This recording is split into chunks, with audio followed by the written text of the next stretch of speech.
তাহলে পরম বৈষ্ণব বাবা ভোলানাথ তিনি কলিযুগে কে? অদ্বৈত আচার্য গোসাই। তিনটে যুগে বাবা ভোলানাথ ছিল, কিন্তু কলিযুগে ভোলানাথ নয়। এই যে ফাল্গুন মাসে 2 তারিখ এসে গেল, ওই যেন কি একটা ব্রত হবে না, রাধা অষ্টমী। রাধা অষ্টমী, শিব চতুর্দশী, তাই তো শিব চতুর্দশী এই ফাল্গুন মাসে 2 তারিখ। আচ্ছা মা, একবার হাতটা তুলে বলো তো কারা কারা করবেন ব্রতটা? বেশ, অনেক ভক্ত করবেন। ওই আমার দাদা ভাইরা কেউ করবে না? ওই তো বেশ উঠেছে, মানে করবে অনেকে। আচ্ছা মা, কেন গো শিবরাত্রি করবে? স্বামীর অমঙ্গলের জন্য। স্বামীর অমঙ্গলের জন্য? দূর, স্বামীর মঙ্গলের জন্য অল্প অল্প বয়সের মেয়েদের ভিড় কি বাবা ভোলানাথের মতো বর পাবে? হরি বল, হয় না? আচ্ছা এবার যদি আমি বলি তাহলে ভালো বর পাওয়ার জন্য শিবরাত্রি করা, আর এই যে কয়েকটা দাদা ভাই তুললেন হাত, তাহলে দাদা ভাইরা কেন করবে? ভালো বউ পাবে। ভালো বউ পাবে, তাই তো? তাহলে আমরা ভালো বর পাওয়ার জন্য, আর দাদা ভাইরা বাবারা করবেন ভালো বউ পাওয়ার জন্য। একেবারে সোজা প্রশ্নের সোজা উত্তর। আপনারা বিশ্বাস করেন এগুলো? আমার থেকে আপনাদের অভিজ্ঞতা বেশি, আপনারা জানেন বেশি, জ্ঞানী বেশি। এখানে অনেক জ্যেষ্ঠা বসে আছে, আমার থেকে আপনাদের অভিজ্ঞতা বেশি। আপনারা কি বলেন যে শিবরাত্রি ব্রত পালন করা ওইটাই কারণ বাবার মতো বর পাওয়ার জন্য? এই যে আমরা শিবরাত্রি ব্রত করব, আচ্ছা আমরা অনেকে কৃষ্ণ ভক্ত এখানে আছি, আচ্ছা ভগবানও কি কারোর ভক্ত নয়? ভগবান কার চরণ সেবা করে? পরম বৈষ্ণব বাবা ভোলানাথের। ভগবান কৃষ্ণ ভোলানাথের চরণ সেবা করে। তাহলে ভালো করে একটু ভেবে দেখেন, ভগবান তো নিজেই মুখে বলছে, আমার হতে আমার নাম বড়, নাম হতে আমার ভক্ত বড়, ভক্ত হতে ভক্তির পদধূলা আরো বড়। নিতাই গৌর হরি বল, হরি বল। তাহলে এই জগতে যদি একবার বাবা ভক্ত চরণ ধরা যায়, আর ভক্ত বলতে তো পরম বৈষ্ণবের মতো বড় ভক্ত আর কেউ নেই। আর ওই বৈষ্ণবের যদি ব্রত কেউ পালন করতে পারে, বেশি তো মন্ত্র নয়, একটাই মন্ত্র বাবা, ওম নমঃ শিবায়, একটু বেলপাতা, বাতাসা, দুধ, গঙ্গা জল, বেশি উপকরণও লাগে না। আর এই কটা দিয়ে যদি বাবাকে কেউ তুষ্ট করতে পারে, তারই অচিরে কৃষ্ণ কৃপা হবে। নিতাই গৌর হরি বল। কৃপা হলে অচিরে কৃষ্ণ প্রাপ্তি হবে।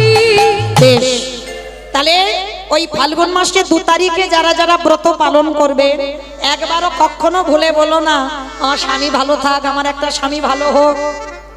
একটাই কথা বলবে, হে ভোলানাথ, তোমার চরণ যখন আমার সেবা ভগবান করে, তাহলে তুমি আমাকে আশীর্বাদ দিও যেন আমার মধ্যে কৃষ্ণ প্রেম ভক্তি উদয় হয়। এইটুকুর জন্য শিব ঠাকুরের ব্রত পালন করা, আর অন্য কোনো কারণ নয়। তাহলে আজকে সেই পরম বৈষ্ণব 3 যুগে শিব হলো, কলিযুগে শিব নয় কেন?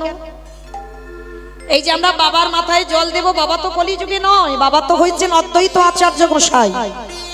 তাহলে এই অদ্বৈত আচার্য গোসাই কেন হলো?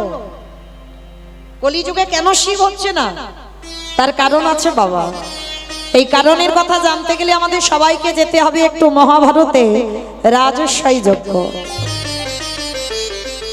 একটু মন দিয়ে আস্বাদন করবেন বাবা।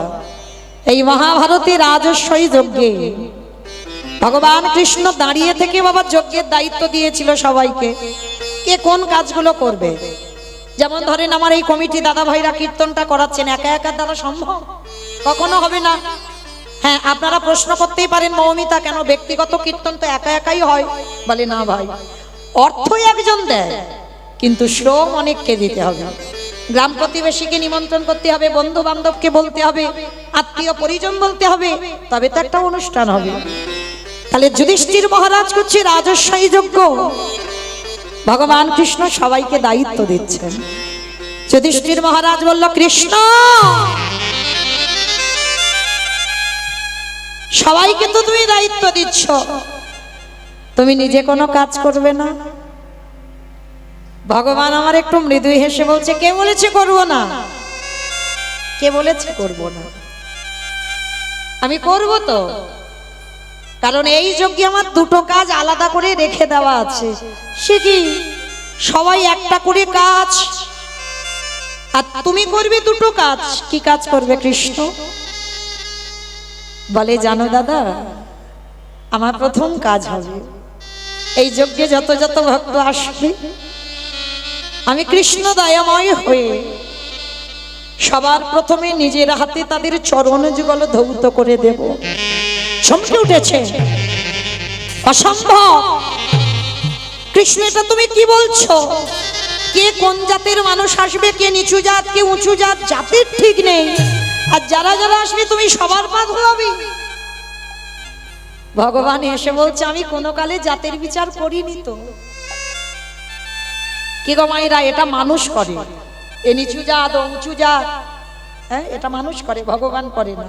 ভগবান যদি করতো, নবদ্বীপে কাজীর বাড়িতে গিয়ে বাবা গ্লাসে পিপাসা পেয়েছে, কাজীর বাড়িতে গিয়ে জল খেত না। এগো মহাপ্রভুর আচার আমরা কেউ মানন করছি? কেউ করব না।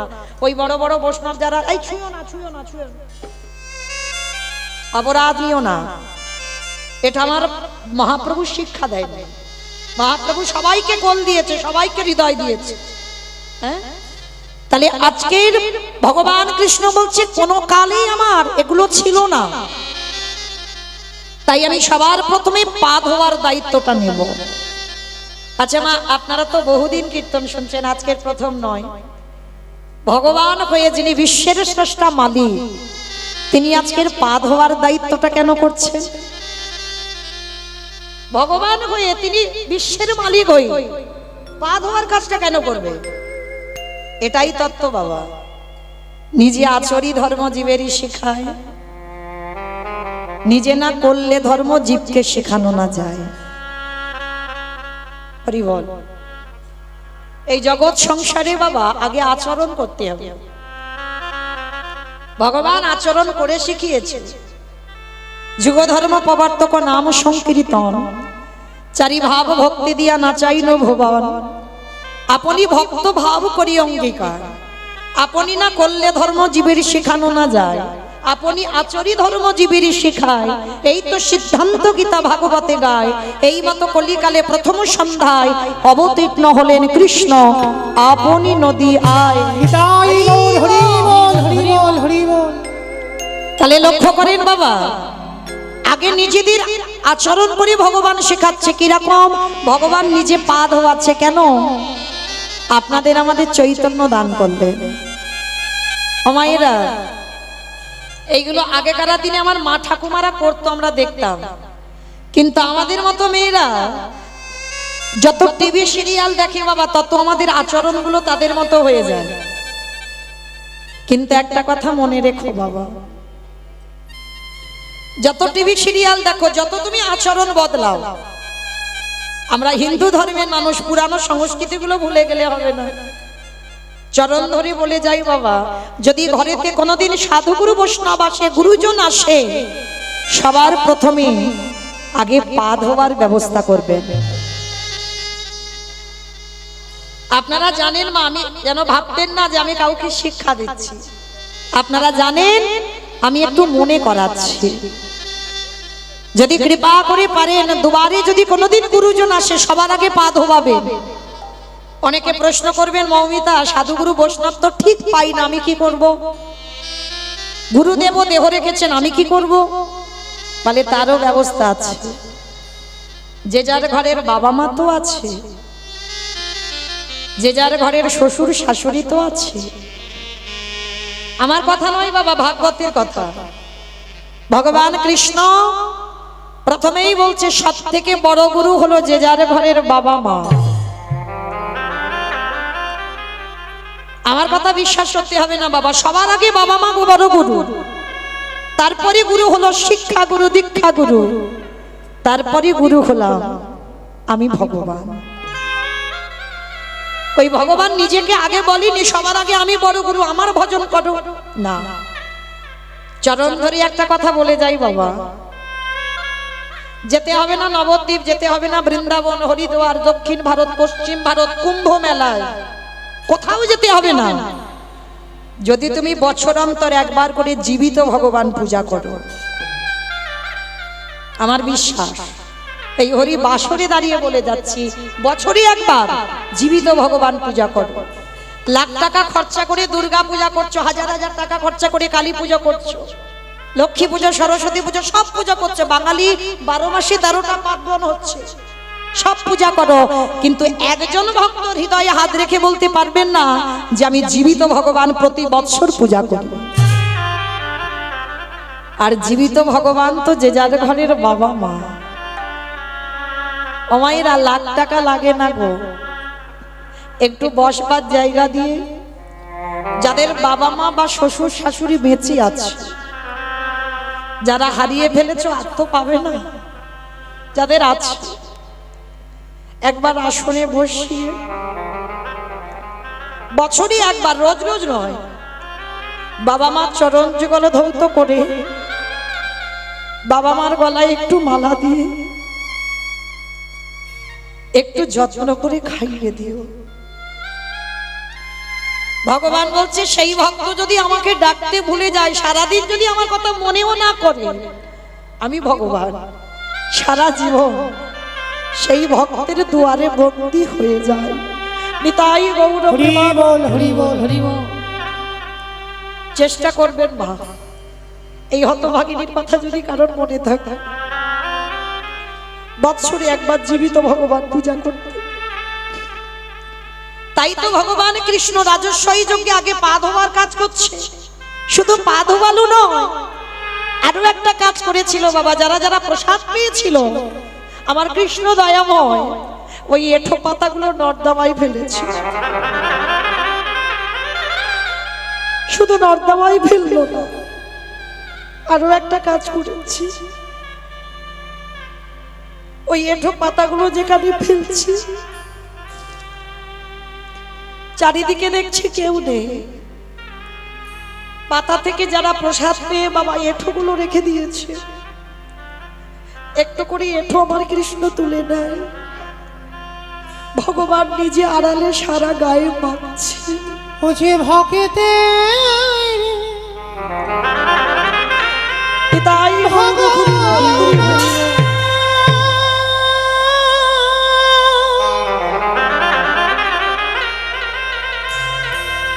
ও যে ভক্ত ছাড়া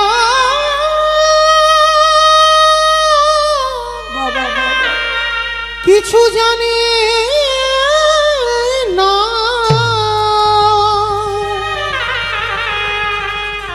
তাই তো যুগে যুগে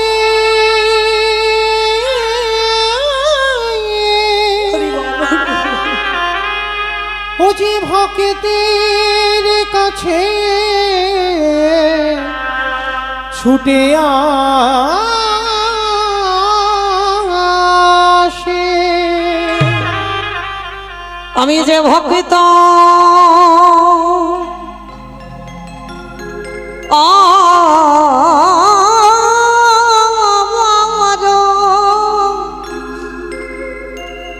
অগবর ভালো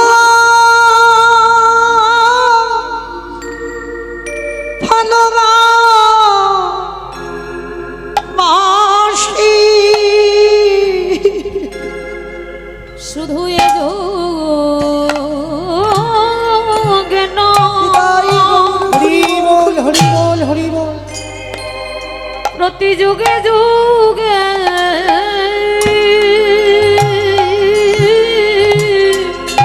আমি যে ভক্ত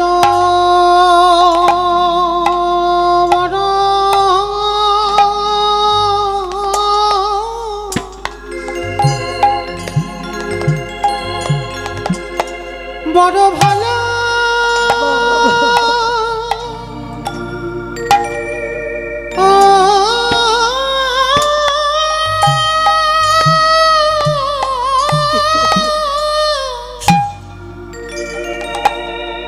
বড় ভালো বাসি।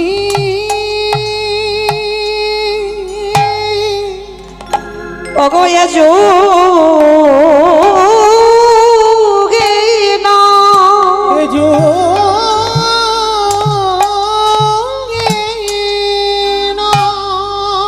অগ প্রতি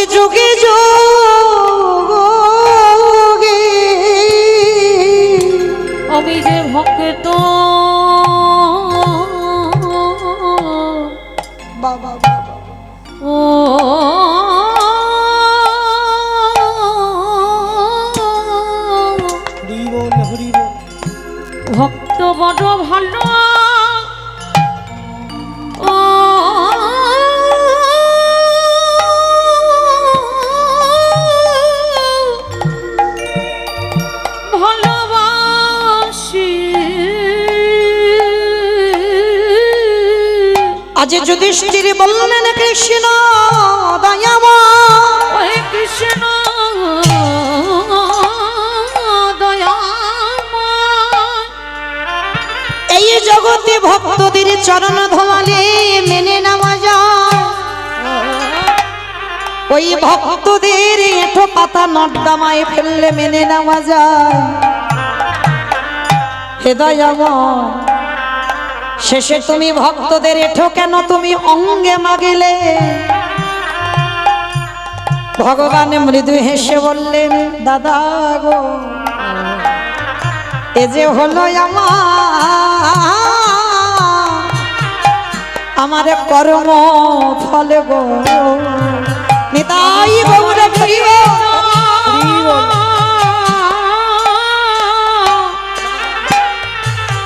আমি সবার বিচার করি বটে, কিন্তু এ যে হলো আমার কর্মফল। আস্তে যুধিষ্ঠির মহারাজ চমকে উঠেছে। কৃষ্ণ, তুই নিজেকে বলছিস কর্মফল, মানে তুইও পাপ করিস? বলে, দাদা গো, এই জগতে সবাই তো পাপ করে, আর সবার বিচার আমি কৃষ্ণ ভগবান সিংহাসনে বসে করি। সবার বিচার ভগবানের হাতে, কিন্তু ভগবান বলছে সবাই পাপী। আমি পাপী নয়, আমি মহা মহা পাপী। কৃষ্ণ, তুমি নিজেকে বলছো মহাপাপী, কি এমন পাপ? বলে, জানো, পাপটা তো আমি কৃষ্ণ অবতারই করিনি, করেছিলাম ত্রেতা যুগে রাম অবতারে। আমি নিজের হাতে একটা মণিপুত্রকে হত্যা করেছিলাম। মণিপুত্র সেটাকে বলে বিশ্বের সবার মণির ছেলে, যার নাম রাবণ। আর যেই না রাবণ নামটা শুনেছে যুধিষ্ঠির মহারাজ চমকে উঠেছে। বলে, কৃষ্ণ, এইটা কি কথা বললে? রাবণ, রাবণের মতো দুরাচার, রাবণের মতো পাপিষ্ঠ, তাকে মারলে আবার জীবনে পাপ হয়? কি মায়েরা আপনারা কি বলেন? রাবণের মতো মানে যে দেশের হানি আনে, বাবা, দেশের ক্ষতি করে, তাহলে তাকে যদি মারা হয়, তাকে যদি খুন করে দেওয়া হয়, অপরাধ হবে? তাহলে রাবণের মতো একটা দুরাচার, রাবণের মতো পাপিষ্ঠ, সেই রাবণকে মেরে রামচন্দ্রের মাথা থেকে পা পর্যন্ত পাপী হয়ে গেল। এটা ভাবা যায়? আচ্ছা বলেন তো, রাবণ ভালো লোক না খারাপ লোক গো? ভালো লোক। হাই ভগবান বলে ভালো লোক। সব মাথার গন্ডগোল হয়ে গেছে। কেন ভালো লোক কি করে হবে? কি অন্যায় করেছে? আর ভগবানের বউটা চুরি করলো কে? রাধে। এই যে বাবা, ভক্ত দুরকম, শুধু মনে রাখবেন, ভক্ত এক রকমের নয়, দু রকমের ভক্ত হয়। একটা বহিরঙ্গ আর একটা অন্তরঙ্গ। এখানেও আছে বাবা বহিরঙ্গ ভক্ত আর অন্তরঙ্গ ভক্ত। অন্তরঙ্গ ভক্তদের সঙ্গে বাবা বহিরঙ্গ ভক্তদের মেলালে হবে না, বাইরের ভক্তদের সঙ্গে আলাদা আলোচনা হবে। যেটা আমার মহাপ্রভু সকাল থেকে সন্ধ্যা পর্যন্ত নগর ভ্রমণে কীর্তন করত, এটা বহিরঙ্গ ভক্ত, সবাইকে নিয়ে করা যায়।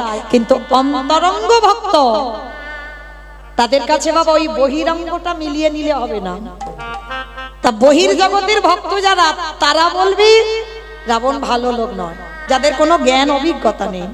আর যারা অন্তরঙ্গ ভক্ত, তারা তো বোঝে। রাবণ এমনি এমনি সীতামাকে চুরি করেনি, নারী তো ভোগের নয়। কি বাবা আপনারা কি বললেন? নারী ভোগের সম্পদ? যারা বলে সারা জীবন ভোগ করেই যায়, নারী কোনোদিন ভোগের সম্পদ নয়। নারী সাধনা, নারী আরাধনা, নারী ভজন। হ্যাঁ হ্যাঁ, বেশ। অসুরদের অত্যাচারে দেবতারা স্বর্গ ছাড়ে। যদি দশভুজা দুর্গা 10 হাতে অসুর নিধন না করিত, বলো দেবতারা যেত কোথায়? যদি অসুর নিধন না করিত, দেবতারা যেত কোথায়? আস্তে। ও মাইরা, মহালয় দেখেছো তো? মহালয় দেখো না?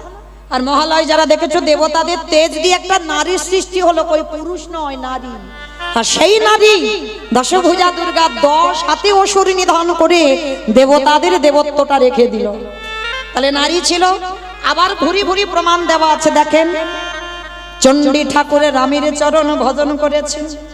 ঠিক আছে, রাধা কৃষ্ণের প্রেম তত্ত্ব চণ্ডী ঠাকুর বুঝতোই না, কারণ চণ্ডী ঠাকুর মা বাসুলি সেবা করত, মা কালী ভক্ত, মায়ের আরাধনা করত।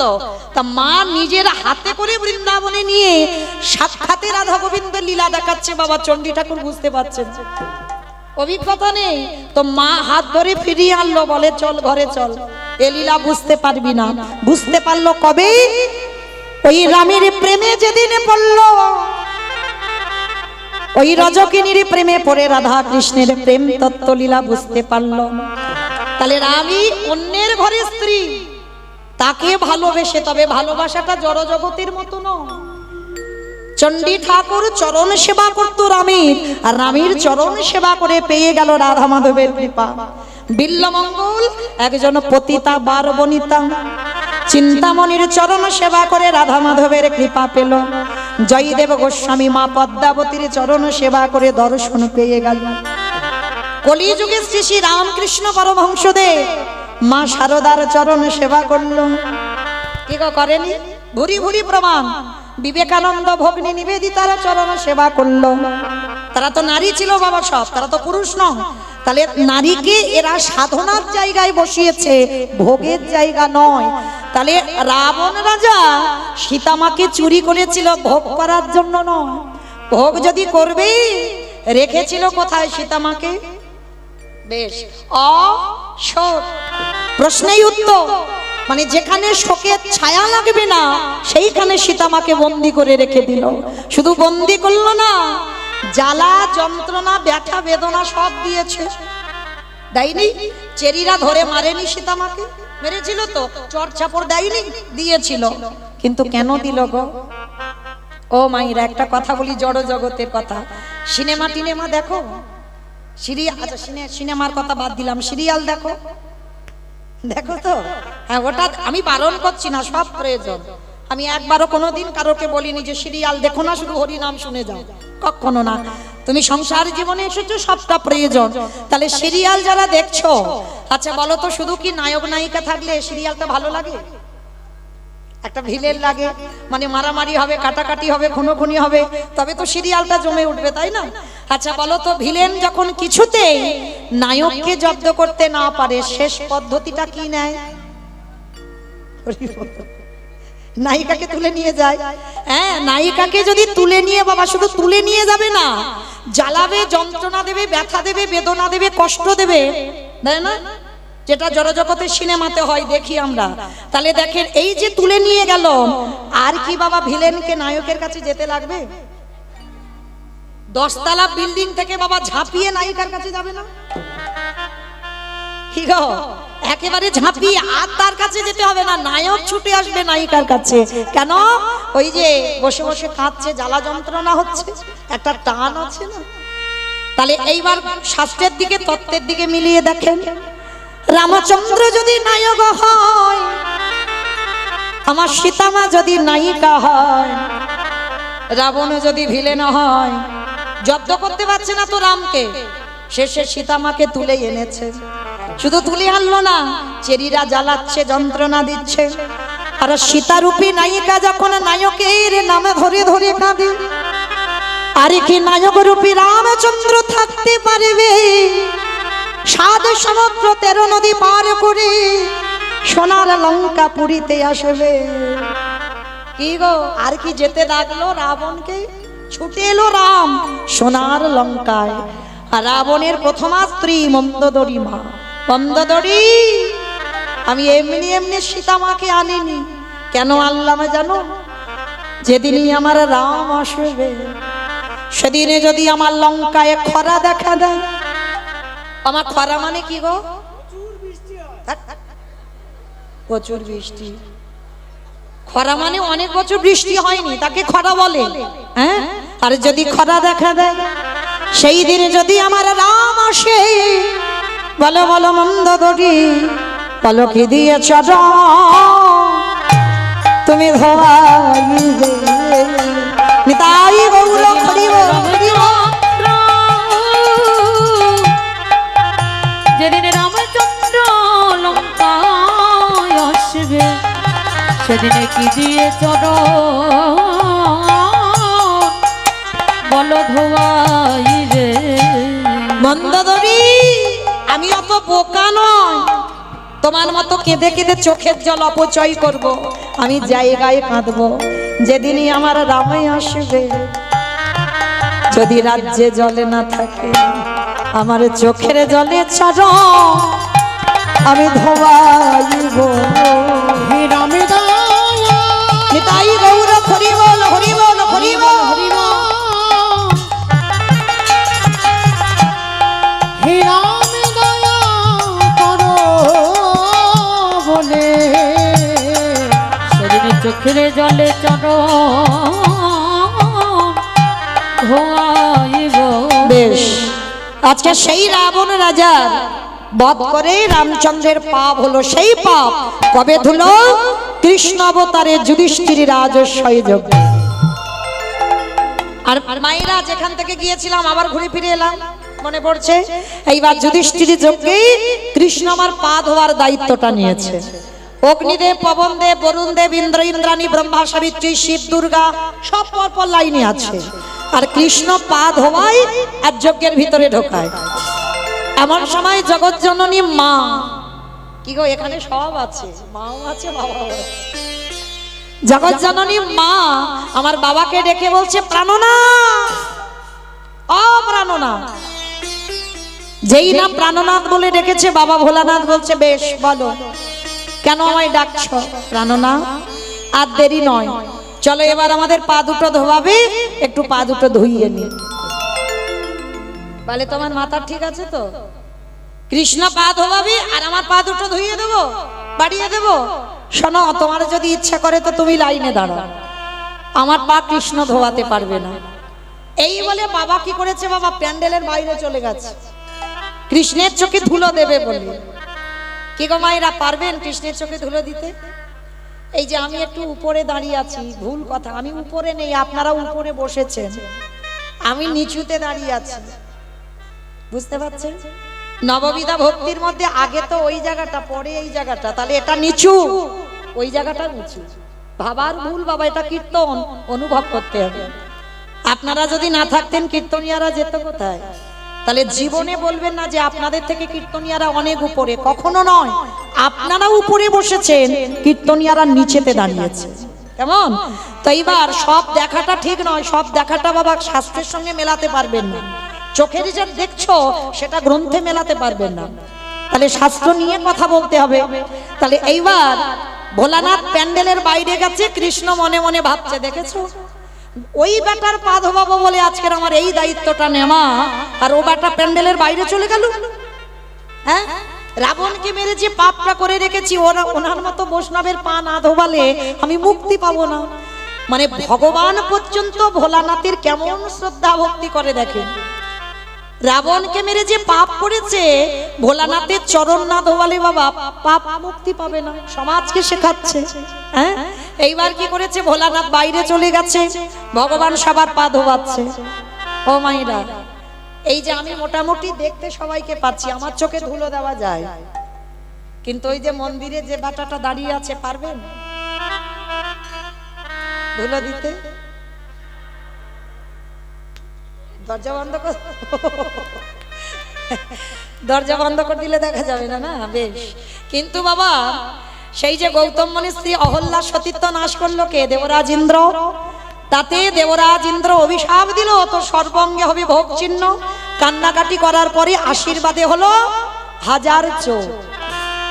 মানে ইন্দ্রের শরীরে 1000 চোখ, কিন্তু তার থেকেও আর ওই ছেলেটা যে ঘরের ভিতরে বসে আছে না, ওর শরীরে আরো চোখ বেশি।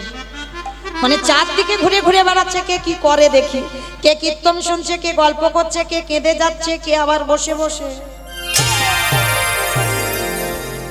আমি দেখতে পাচ্ছি না, কিন্তু ওই ছেলেটার চোখে ধুলো দেওয়া যাবে না।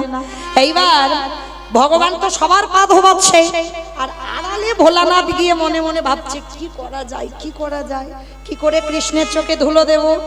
ভাবতে ভাবতে বাবা পিছনের প্যান্ডেলের পিছনে গিয়ে দুম করে একটা কুকুর হয়ে বাবা পৃথিবীতে যত পশু পাখি আছে কুকুরের থেকে প্রভু ভক্ত আর কেউ হবে না। আর কুকুর রূপটা ধারণ করে মনে মনে ভাবছে দাঁড়াও এইবার আমি ওই কৃষ্ণের পায়ের তলা থেকে গলে ভিতরে চলে যাই। ভগবান সব তো শুনতে পাচ্ছে বাবা। অনেকে না ভগবানের কাছে গিয়ে ঝোড়া ঝোড়া মানত করে। খবরদার, যারা মূর্খ ভক্ত তারা মানত করে, যারা বুদ্ধিমান যারা চালাক ভক্ত তারা জীবনে মানত করে না। তিনি হচ্ছে ভক্তাধীন, ভক্তের অধীন। তাহলে প্রয়োজন লাগে না কিছু বলতে, অন্তর্যামী সব জানতে পারে তোমার মনে কি চলছে। তাহলে কেন আমি কষ্ট করে ভগবানের কাছে বলবো ঠাকুর আমার ছেলের একটা চাকরি দাও? কেন বলবো? আমার সংসার যেন সুখের হয়। প্রয়োজন নেই। তোমার মনের কথা সে তো ঠিক জানে। তুমি কর্ম যদি ঠিক করো তবে তো তোমার ভগবান ফলটা দেবে, তাই না? আর কর্ম ঠিক নাই, শুধু আঁচল পেতে চেয়ে যাচ্ছ আমায় দাও আমায় দাও আমায় দাও, দেবে বলে মনে হয়? ভগবান শুনতেই পাচ্ছে না। হ্যাঁ, এইবার লক্ষ্য করেন, এইবার ভোলানাথ পিছনে মনে মনে ভাবছে কৃষ্ণের পায়ের তলা থেকে গলে যাব। ভগবান সব শুনতে পাচ্ছেন আর ইচ্ছা করে পা দুটো ফাঁকা করে সবার পা ধোয়াচ্ছে। আর ভোলানাথ পিছন থেকে এসে সবে মাথাটাকে, আর যেই না মাথাটা দিয়েছে কৃষ্ণ দুটো হাত নিয়ে একেবারে দেখ কেমন লাগে। এইবার যেই না কানের কাছে চেপে দিয়েছে, কুকুর কি করবে? কেউ কেউ করবে না, বারবার বলছে কৃষ্ণ ছেড়ে দে, কৃষ্ণ ছেড়ে দে, কৃষ্ণ ছেড়ে দে। বলে ছাড়বো বলে ধরি নাই। হে বৈষ্ণব গোসাই, হে বৈষ্ণব গোসাই, তোমার মতো বৈষ্ণবের দুটো চরণ ধরলে বোধহয় কম হতো, তাই তো কৃপা করে করুণা করে আমার জন্য এক্সট্রা দুটো জুড়ে দিয়েছো। বাবা বুঝতে পেরেছো? শিব ঠাকুরের কটা পা? দুটো পা। আর কুকুরের কটা পা? পাঁচটা, চারটে পা। ভগবান বলছে হে বৈষ্ণব, তোমার মতো বৈষ্ণবীর দুটো পা ধোয়ালে আমার জীবনে বুদ্ধি কম হতো, ওই জন্য তুমি আমার জন্য আরো এক্সট্রা দুটো জুড়েছ। এবারে দাহু দাহু ছোট তুমি বাড়াইয়ে দাও। বলে হরি বৈষ্ণব গোসাই, দাও দাও চরণ, বাড়াই দাও। বলি আরে তো চরণ ছাড়ব না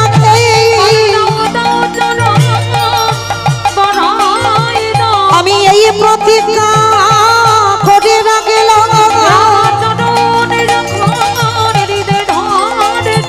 তুমি জানো চরণ ছাড়াই আমার করোনা আমি ওই চরণে সব সব দিলাম। তাই বহু করিব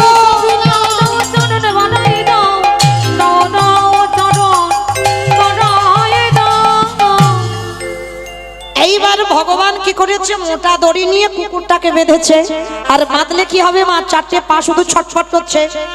ভগবান বলে এবার পায়ের ব্যবস্থা করতে হবে। এইবারে দড়ি দিয়ে কুকুরের চারটে চরণ বেঁধে দিয়েছে। এইবারে যেই না চরণ চারটে বেঁধে দিল, এইবার অবস্থাটা দেখো। ভোলানাথ ধুলাই গড়াগড়ি দিয়ে বলছে কৃষ্ণ আমি অন্যায় করেছি, আমি ছেড়ে দে। চুপ, কথা হবে না, খালি দেখে যাও। যারে ধরি তারে ছাড়ি না, যারে ছেড়ে দিই এ জীবনে ধরি না। ভালো করে বুঝে নাও, যারে ধরে ভগবান তারে ছাড়ে না, আর যারে ছেড়ে দেয় এ জীবনে তারে ধরে না। তো এইবার যেই না চরণ দুটো ধরে ভগবান বলছে দাঁড়াও। সবার পা ধোয়াচ্ছে ঘটিতে করে জল দিয়ে। আর বৈষ্ণবের বেলা কি করেছে জানো? খাল বিলি নদী নালারা জলে নয়, কৃষ্ণ দয়াময় আমার আজ চোখের জলে এ চরণ ভগৎ চরণ ধোবা ধোবা ইচ্ছে হে বৈষ্ণব কৃপা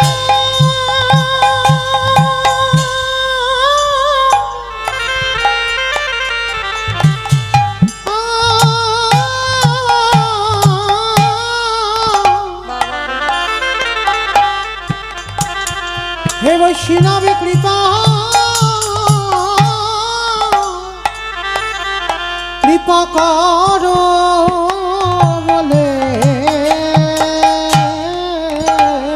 আজ চোখের জলে রাধে রাধে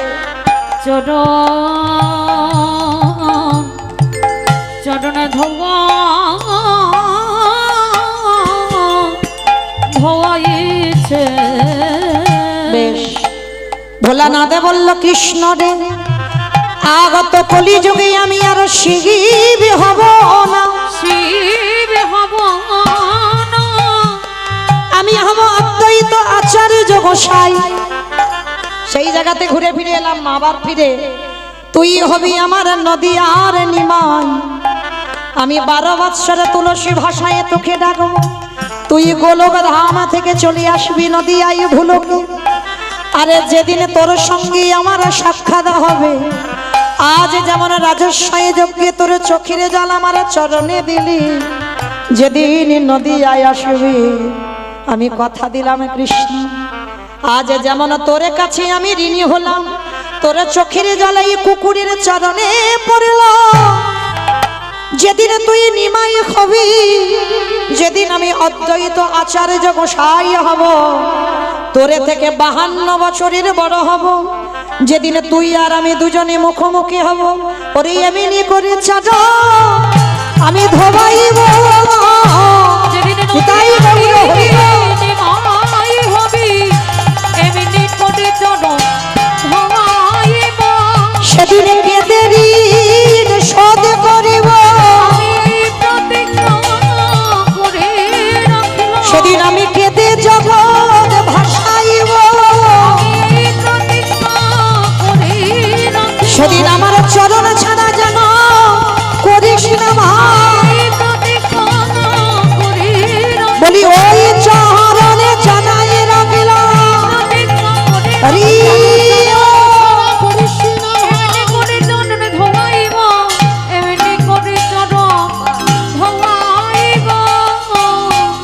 আস্তে।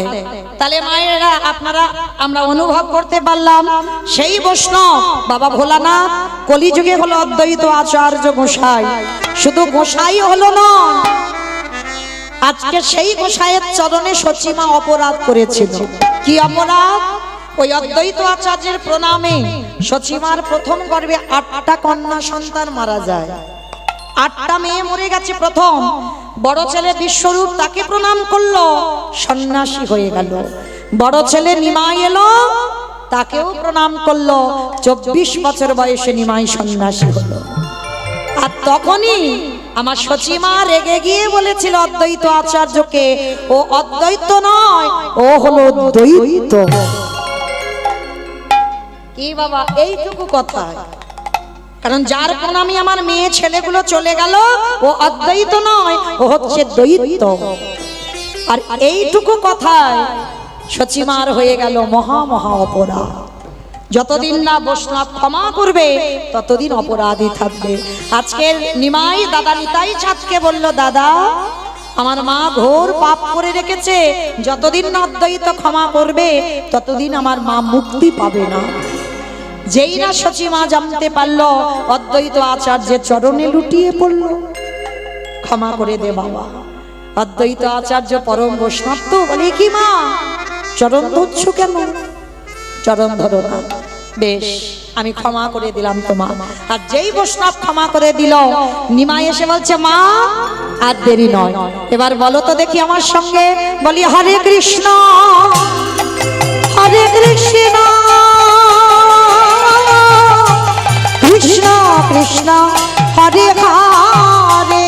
বলে হরে রাম হরে রাম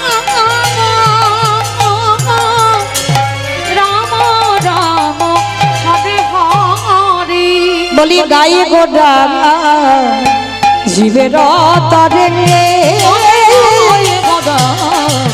জীবের তরে এবারে গাই গোড়া জীবের তারে শ্রীনন্দের নন্দন শ্রী মধুসূদন নন্দের নন্দন শ্রী মধুসূদন।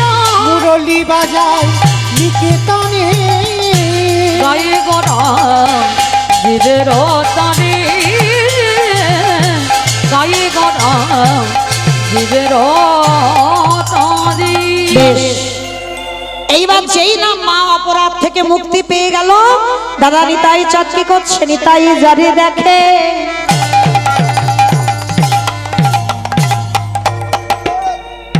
তারে বলে দন্তে তৃণ ধরি ধরি নিতাই জানে দেখি তারে বলে অগরন্তে তৃণ ধরি আস্তে ও মাইরা তৃণ মানে কি গো? খড় খড় তৃণ মানে ঘাস, তৃণ মানে ঘাস। আচ্ছা এই জায়গাটায় একটু অনুভব করবেন মা, এগুলো কোনো আজে বাজে গান নয়, এটা কীর্তন। এইটা ভুলে গেলে হবে না বাবা, মহাজনী পদাবলী এগুলো। আর কীর্তন আসরে বাবা যদি দু চারটে মহাজনী পদাবলী না হয়, শোনা আর গাওয়া দুটোই বৃথা। তাহলে কীর্তনের কদরও রইল না, মর্যাদাও রইল না। এইগুলো মহাজনী পদাবলী বাবা, এগুলো যদি কেউ আমরা শ্রবণও করি, এটাও আমাদের ভজন। নিতাই যারে দেখে তারে বলি দন্তে তৃণ ধরি।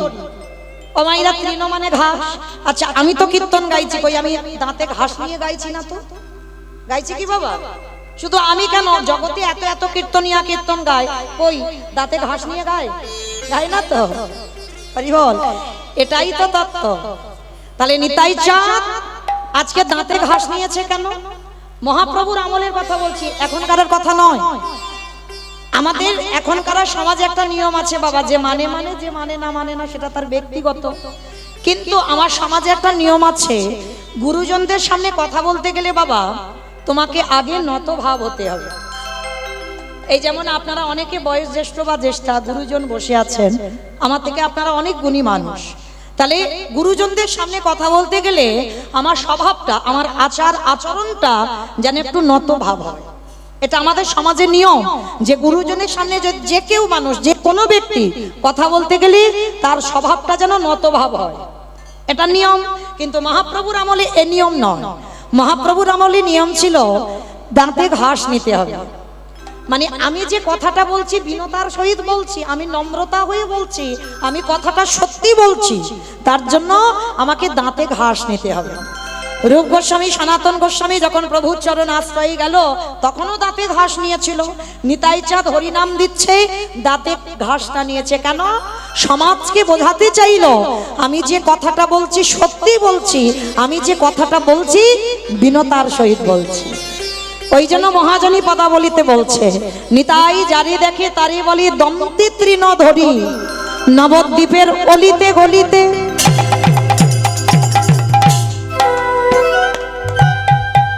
নিতাই যারে দেখে তারে পদ ধরি বলে,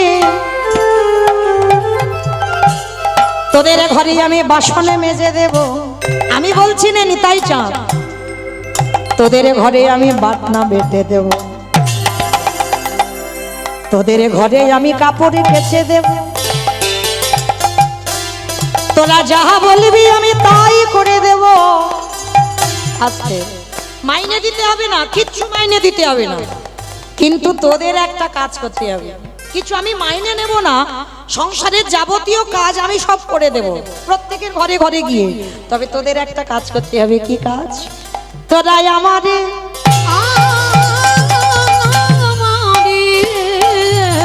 কত সুন্দর পদাবলী দেখেন, কত সুন্দর নিতাই চাঁদ বলছে, তোরাই আমারে কিনে গেলা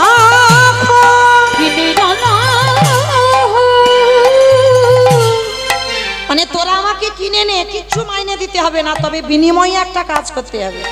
কি কাজ গো? একবার বলো গৌর হরি হলুদ ধরি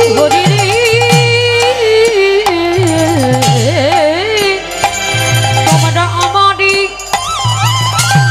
কিনে আনা, একেবারে বলো গৌর হরি। আস্তে, আমার এই জায়গাটার নাম কি গো? ভাঙর, তাই তো? ভাঙর বাজার। বেশ। আচ্ছা নিতাই চাঁদ আপনাদের এই ভাঙর বাজারে এসেছে, এসে কি করেছে জানো? পাইকারি বলে পাইকারি, বাজারের কীর্তন তো ওই জন্য বলছে পাইকারি। বলে পাইকারি। আচ্ছা বাবা, এখানে ওই সবজি আড়ত হয় তো, সবজি আড়ত, বেশ। আচ্ছা, যখন এক জায়গায় সবজি দেওয়া হয় তাকে কি বলি আমরা? ধ্যাৎ, সেল বলে। কি বলে? পাইকারি। বেশ, পাইকারি দেওয়া মানে একসঙ্গে দিয়ে দিচ্ছে। নিতাই চাঁদ আজকে রাত্রিবেলা কোথাও যাচ্ছে না বাবা, ভাঙর বাজারে এসেছে, এসে কি করছে? পাইকারি। পাইকারি মানে হরিনামটা তো মাথায় করে নিয়ে আনছে নবদ্বীপ থেকে, হরি বল। আর একটা মানে হচ্ছে একটু তলিয়ে যাও, তলিয়ে যাওয়ার নাম তত্ত্ব। পাইকারে বলে পাইকারি, বলি পাইকারি, পাইকারে বলে পাইকারি, পাইকারি। মানে একটা মুখে বলছে পাইকারি মানে ভাঙর বাজারে পাইকারি দিচ্ছে, আর একটা মানে হচ্ছে পাইকারে মানে হরিনামটা যে দেব আমি মানুষ পাচ্ছি না। শেষে নিতাই চাঁদ ভাঙর বাজারে ঘুরে ঘুরে দেখছে জায়গা পাইনি বাবা, শেষে কি করেছে জানো? এক জায়গা ঢেলে দিয়েছে। কোথায়? দোকানে। দোকানি, ওই দোকানে ওই দোকানি। পানের দোকান, ফুলের দোকান, মুদিখানা দোকান, স্টেনারি দোকান, জামা কাপড় দোকান। কোন দোকানে দিল গো মা?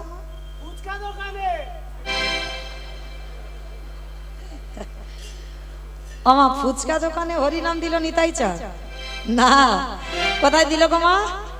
বাহ, দেখেছো আমি গাইবো কি, আমার থেকে বেশি মুখস্থ। হরি বল, দণ্ডবত প্রণাম। মানে আমার থেকে আপনারা অনেক গুণী মানুষ। তাহলে দেখেন ভগবান এসে এক জায়গায় ঢেলেছে, কোথায়? দোকানে। দোকানি যারা দোকানে খুলে বসিয়েছে, হরিনাম দিল দোকানি, যারা দোকানে খুলে বসে হরিনাম দিল দোকানি। এত বলি নিতাই চাঁদ ভূমে গড়ে যায় রে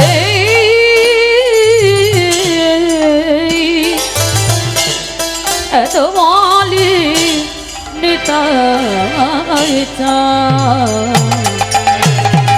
ওগো ঘুমে গড়ি যায় রে। ওগো সোনার ওই সোনার পর্বত জানান পর্বত যেন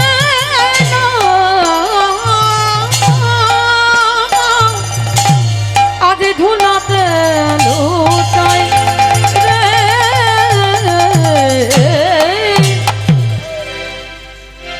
তোরা কে কি নিবি তোরাকে কি নিবে আয়। আস্তে। আবারও দুটো মানে হচ্ছে, দেখো একটু ভেবে গিয়ে, তলিয়ে গিয়ে। কে কি মানে কে কিনবি, কে কি নিবি আয়। তোরাকে কি নিবে আয়। ওই না গোলকের অমূল্য ধন, তোরাকে কি নিবে আয়। ওই গোলকের অমূল্য ধন কি নিবে আয়। নিতাই দারে দারে বিলাইছে, নিতাই দাদে দাদে বিলাইছে। ও নিতাই দারে দারে বিলাইছে। নিতাই দাদে দাদে বিলাইছে। বলি হাতে ধরে পায়ে ধরে, দাদে দাদে বিলাইছে। বলি হাতে ধরে পায়ে ধরে, দাদে বিলাইছে। মুখে হরি হরি হরি বলে, দাদে বিলাইছে। তাই গৌর হরি বল, হরি বল, হরি বল। দাদে দাদে বিলাইছে গো, দাদে দাদে বিলাইছে। আহা সোনার পর্বত যেন ধুলাতে লুটায়। আজ ধুলাতে লুটায়। হেন অবতারে যার রতি না জন্মিল, রতি না জন্মিল। ওগো দাসী লোচন বলে সেই পাপী এলো আর যায়। এলো আর গেল। দাসী লোচন বলে সেই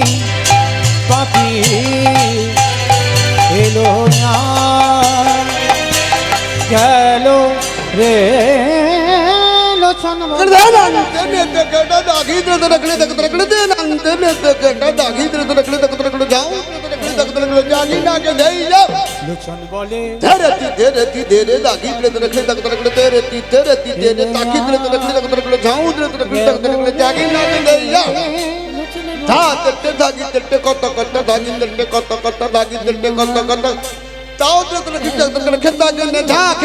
লোচন বলে লোচন বলে সেই পাপি এলো আর গেল রে লোচন বলে সেই পাপি এলো আর গেল রে লোচন বলে সেই পাপি এলো আর গেল রে দাস লোচন বলে সেই পাপি। জনিতাই চলুন এবার আমরা যাব মধুমাস ধাম, বৃন্দাবন ধাম। একবার দেখি সবাই মিলে বলো তো দেখি, গৌর সুন্দর কি, নবদ্বীপ ধাম কি, সচির নন্দন কি, বিষ্ণু প্রিয়া কি, ধ্বনিটা হলো কি? আমি বললাম ধ্বনিটা হলো কি, এটাও জয়।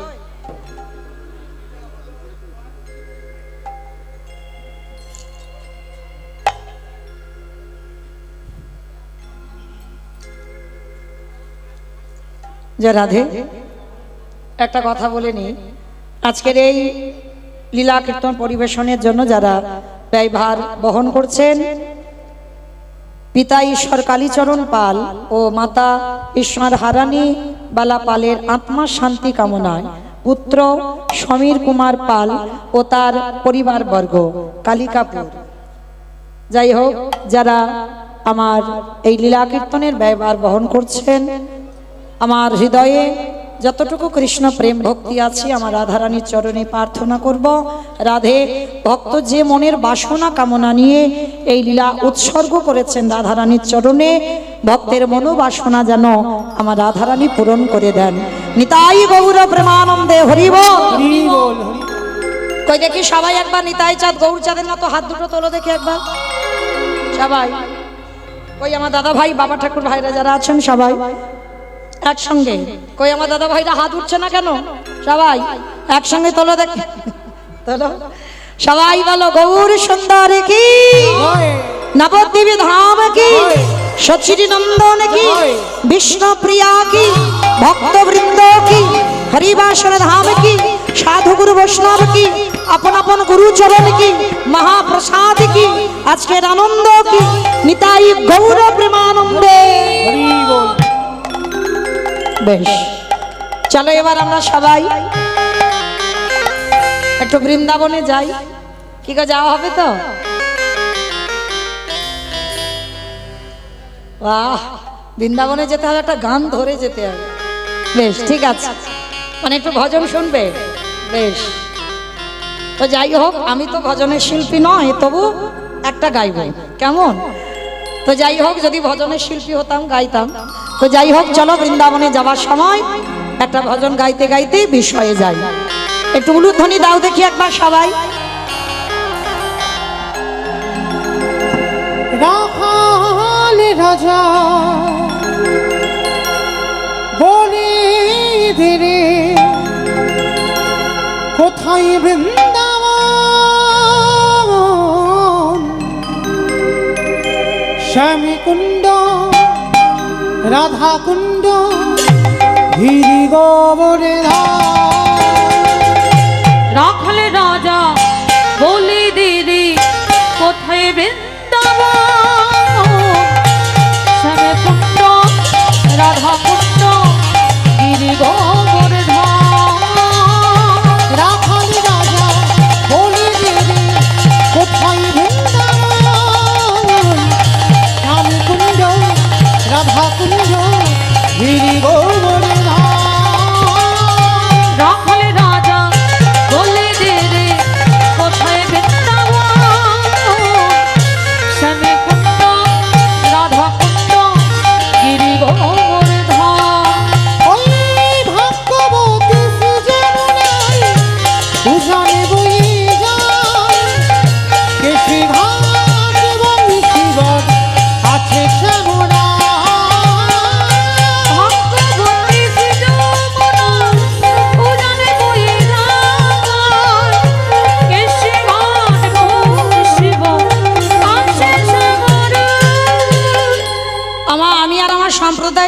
আপনারা যাবেন না? সবাই যাবে? বাহ, যারা যারা যাবেন একবার এই কান মুড়ে বলছি, মা কালীর দিব্যি, আর বলবো না। সবাই দিকে হাত দুটো একটু আমার সঙ্গে তোলো, একসঙ্গে তালে তালে করো তালি, কেমন সবাই? ভাগ্যবতী শ্রী যমুনাই ভূষণে বয়ে যায়, বেশি ঘাট এবং শিবর আছে ভাগ্যবতী শ্রী যমুনা উজানে বয়ে যায়, বেশি গান এবং শিব আছে সবাই। বাঁশুরি বাজাই রে লালা, বাঁশুরি বাজাই, বাঁশি শুনে রাধা রানী অভিসারী ও বাঁশরি বাজায় রে কালা, বাঁশরি বাজায়, বাঁশি শুনে রাধা রানী অভিসারে যায়। जय जय राधे राधे राधे राधे राधे राधे राधे राधे वृंदावन में, राधे राधे गोवर्धन में, राधे राधे धोबन में, राधे राधे गली गली में। राधे राधे। আমা আমি আর আমার সম্প্রদায় যাচ্ছি, আর কেউ যাচ্ছে না? সবাই যাচ্ছ? তাহলে রাধা রানীর নাম তো উচ্চারণ হচ্ছে না। কই তোলো দেখি আর একবার হাত আমার সঙ্গে। সবাই বলবে কেমন? আমার সম্প্রদায় বলবে না, আমি বলবো আর আপনারা বলবেন কেমন? একটু জোরে জোরে বলবেন। জয় জয় রাধে রাধে राधे राधे राधे राधे वृंदावन में, गोवर्धन में, निधुवन में, तालेवन में, तमलवन में, ऊंचा गाँव में, बरसाना में, राधा कुंड में, श्याम कुंड में, हरिद्वार में। जब से बोलो फिर से बोलो, तालेवन में, तमलवन में, प्रेम से बोलो, भाव से बोलो, जोर से बोलो, माँ के बिहारी। রাখালে রাজা বলে দেবে কোথায় বৃন্দাবন, রাধা কুণ্ড শ্যাম কুণ্ড গিরি গোবর্ধন, শ্যামে কুণ্ড রাধা কুণ্ড গিরি গোবর্ধন, শ্যামে কুণ্ড রাধা কুণ্ড গিরি গোবর্ধন। प्रेम से बोलो राधा रानी की। ও জয়টা ঠিক হলো? দূর, এইটুকু নাকি আওয়াজ? এত ভক্ত, আওয়াজ এত কম কেন? আচ্ছা মা, তোমাদের এই ভাঙড় বাজারে শাশুড়ি বৌমাতে ঝগড়া টগড়া হয় না? হয় না? হয়, একটু আমার ডায়মন্ডে কম হয়, এখানে একটু বেশি হয়, বা এখানে কম হয় ওখানে বেশি হয়। আচ্ছা বেশ। আচ্ছা দেখি মাইরা, গলাটা ছেড়ে একবার দাও তো দেখি, ওই শাশুড়ি বৌমা ঝগড়ার সময় যে গলাটা বার হয় একটু জোরে দাও, কেমন? তখন তার ভাসুর শ্বশুর এসে গেলে ও থামে না আওয়াজ, ওই আওয়াজটা বের করো, বলে রাধা রানী কি। তার মানে ঝগড়া হয়। বৃন্দাবনেশ্বরী কি, যমুনা मैया की, नंद गांवों की, ऊंचा गांवों की, बरसानमों की, भक्त वृंदों की, हरिवासर धाम की, साधु गुरु वैष्णव की, अपन अपन गुरु चरण की, निताई गौर प्रेमानंदे। পৌঁছে গেলাম আমরা সবাই মধুময় শ্রীধাম বৃন্দাবন ধাম। আর এই মধুময় শ্রীধাম বৃন্দাবনে গিয়ে আজকে ভগবানকে ভালোবাসতে গেলে বাবা পাঁচটা ভাব লাগে। পাঁচটা ভাবের বাইরে কিন্তু ভগবানের সঙ্গে প্রেম হয় না। পাঁচটা ভাব, শান্ত, দাস্য, সখ্য, বাৎসল্য, মধুর, এই পাঁচটা প্রেম ছাড়া আর ভগবানের সঙ্গে প্রেম হয় না। শান্ত ভাব কাকে বলে? যদি মনে করেন জীবাত্মা ভগবান পরমাত্মা, এই সম্পর্কের নাম হচ্ছে শান্ত রস, দাস্য রস। যদি মনে করেন ভগবান প্রভু আর আমি তার শ্রী চরণের দাস, এই প্রেমের নাম হচ্ছে দাস্য প্রেম। সখ্য, যদি মনে করেন ভগবান হচ্ছে আমার বন্ধু আর আমিও তার বন্ধু বা বান্ধবী, এই প্রেমের নাম হচ্ছে সখ্য প্রেম। বাৎসল্য, যদি মনে করেন ভগবান আমার সন্তান, আমি তার পিতা বা মাতা, এই প্রেমের নাম হচ্ছে বাৎসল্য প্রেম। মধুর, এই চারটে প্রেম সোজা, কিন্তু এই মধুরটা এখানে এত ভক্ত আছে যারা দাঁড়িয়ে আছেন, বসে আছেন, আমি কীর্তনিয়া সম্প্রদায়, একটা মিলবে কি তার সন্দেহ। কোটিতে কোটি, এটা আমার কথা নয় বাবা, চৈতন্য চরিতামৃত গ্রন্থে কবিরাজ গোস্বামীপাদের কথা। কোটিতে কোটি একটা মিলবে কি তা সন্দেহ। এই মধুর রসের ভক্ত, এই মধুর রসের ভক্ত তাদের বলে বাবা, যদি ভগবানকে মনে করো প্রিয়তম, আর আমি তার প্রিয়তমা বা প্রিয়তম, এই প্রেমের নাম হচ্ছে মধুর প্রেম। বেসেছিল শ্রীমতী রাধা ঠাকুরানী, বেসেছিল মীরাবাই। এই এদের চরিত্র যারা জানেন, শোনেন, এদের স্বামী ছিল, সংসার ছিল, শাশুড়ি ছিল, ননদী ছিল, পরিবার ছিল, সব ছিল, কিন্তু গিরিধারীর চরণে দেহ মন প্রাণ একেবারে সমর্পণ করে দিল। কি গো মায়েরা, পারবেন সংসার জীবনে থেকে ভগবানের চরণে দেহ মন প্রাণ একেবারে সমর্পণ করে দিতে? একজন ভক্ত হাত তুলে বলতে পারবেন আমি পেরেছি?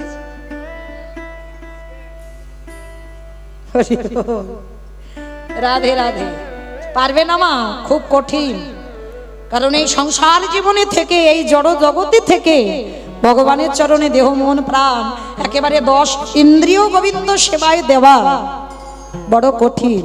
কারণ সংসার তোমার তাহলে তার হবে না, সংসারে আগুন জ্বলবে দাউ দাউ করে। তুমি দ্বিচারিণী হবে, কলঙ্কিনী হবে, অসতী হবে, এ হতেই হবে। তো যাই হোক, এই মধুর রস, এই 5টা রস ভগবানকে ভালোবাসার জন্য। তা আজকে এই 5টা রসের মধ্যে একটা রসের কথা আজকে আমরা আলোচনা করব, যে রসের কথা হচ্ছে বাবা সখ্য প্রেম, বন্ধু।